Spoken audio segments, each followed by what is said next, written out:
Hello everyone, it's Seth, probably better known as Zephron Olive, and it's time for another Instant Deck Tech.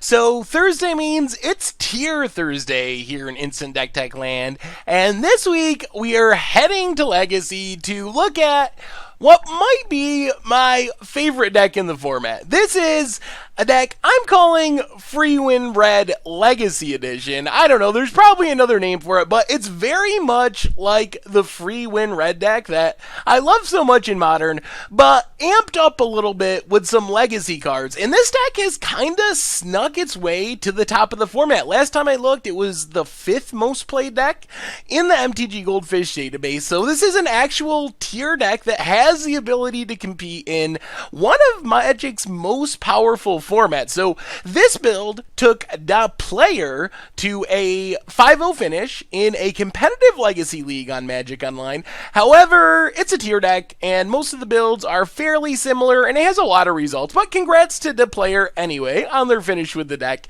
A quick reminder before we break down the deck. If you enjoy this deck and you want to see it made into videos, take a minute, click the like button, the subscribe button, leave a comment, anything you can do to support your deck, because whichever deck is most popular gets a shot at being made into videos next week. So Freewind Red is built around the free win cards. I call these free win cards because if you can play these on turn 1, there's a really decent shot that they can just win you the game all on their own. It's matchup dependent. Some are better in some matchups, others are better in different matchups, but these are cards that are just so powerful, so hateful, so disruptive, that you slam them on turn 1, and you have a pretty good chance of getting a free win, regardless of what the rest of your deck is doing.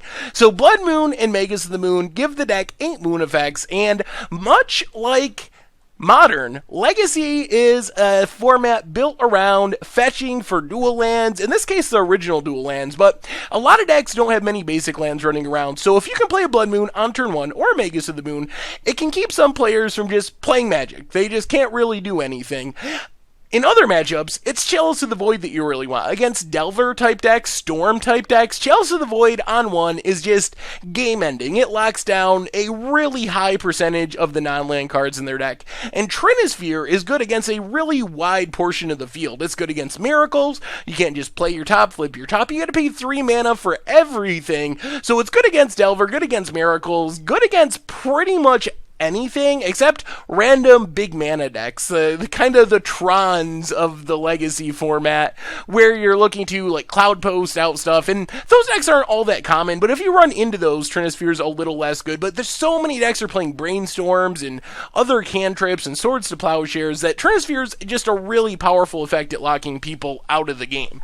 So these are our free win cards, and then we have our fast mana cards, and this is exactly like our Modern build of the deck, except the Legacy fast mana is even better. Simian Spirit Guide is the same in both decks. It's kind of nice because when everything goes horribly wrong, you can always cast the Spirit Ape and go on the 2/2 beatdown plan, but mostly you exile it, add a mana. Chrome Mox lets you exile a card from your hand to add mana, and then the big payoff for Legacy is Ancient Tomb and City of Traders, so you get a total of 8 lands that tap for 2 mana, and this allows the decks to really consistently play 3 drops, like Blood Moon, like Trinisphere, like some other stuff we'll talk about in a minute, on turn 1. Ancient Tomb or City of Traders, plus Chrome Mox or Simian Spirit Guide, lets you have the turn 1 Blood Moon, so you don't have to play all the rituals and some of the less powerful options that we have to play in Modern, because you have these lands that just have for 2 mana. This is what the deck is looking for, is an Ancient Tomb or City, plus another mana source for turn 1. So this allows the deck to play the Blood Moon, or the Magus of the Moon, or the Trinisphere, or a couple of other really powerful 3-drops. So Goblin Rabblemaster is almost a free win creature, especially if you can get a Blood Moon down, get a Trinisphere, some sort of protection like that. It's just an amazingly fast clock, because it keeps thinking that goblins, they're attacking with haste, it makes a Rabblemaster bigger.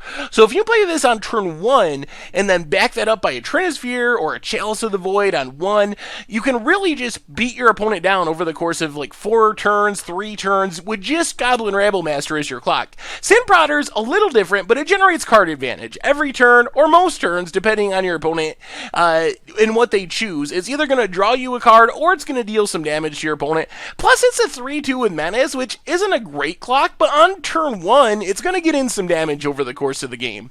The rest of the creatures in the deck are just a single Pien Carinalar. Not playing this one on turn 1 very often, but it does a good job of clogging up the board.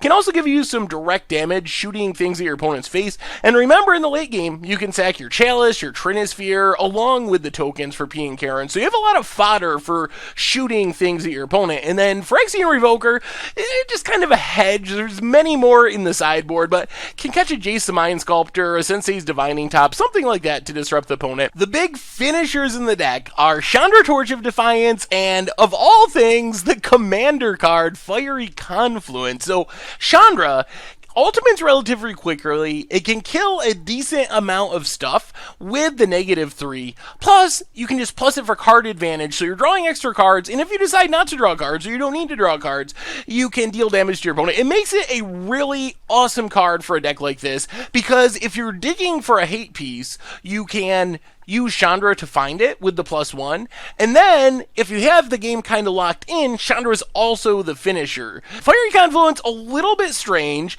but technically, it can wipe away your opponent's board, kind of like an Anger of the Gods for 4 mana. It can also 6 your opponent to the face, or destroy an artifact, and I'm assuming that the main thing this card does is something like wipe out a Delver and some Young Pyromancer tokens, plus deal 4 to your opponent's face, because you can split up the modes however you want to. As far as the mana base, already talked about the soul lands, the 2 mana lands, also have 11 mountains to go along with them that produce mana in the sideboard.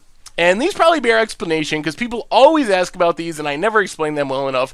Leyline of the Void probably looks weird because you can't actually cast it. So you have to have it in your opening hand. However, this is for Dredge. And against Dredge, you're literally mulliganing until you find a Leyline of the Void, because all of your hate cards do literal nothing. Blood Moon does nothing. Chalice does nothing. Trinisphere does nothing. Your entire deck is invalidated, so you will literally mulligan, like, down to 1 card, essentially, to try to find Leyline. So you never actually plan on casting it. Either you mulligan until you find it, or you mulligan yourself out of the game.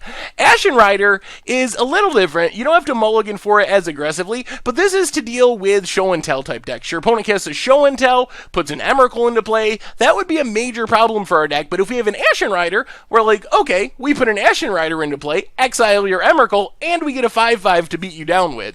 The rest of the sideboard is a little more straightforward. Revoker, like I said, deals with Jace, deals with Tops, all of that stuff, so many activated abilities, and then Ratchet Bomb and Sulfur Elemental are to shore up those go wide matchups. Anyway, that's the Legacy Edition of Freewind Red, and that's been our Instant Deck Tech for today. So thank you very much for watching. I hope you enjoyed the video, and I will talk to you soon.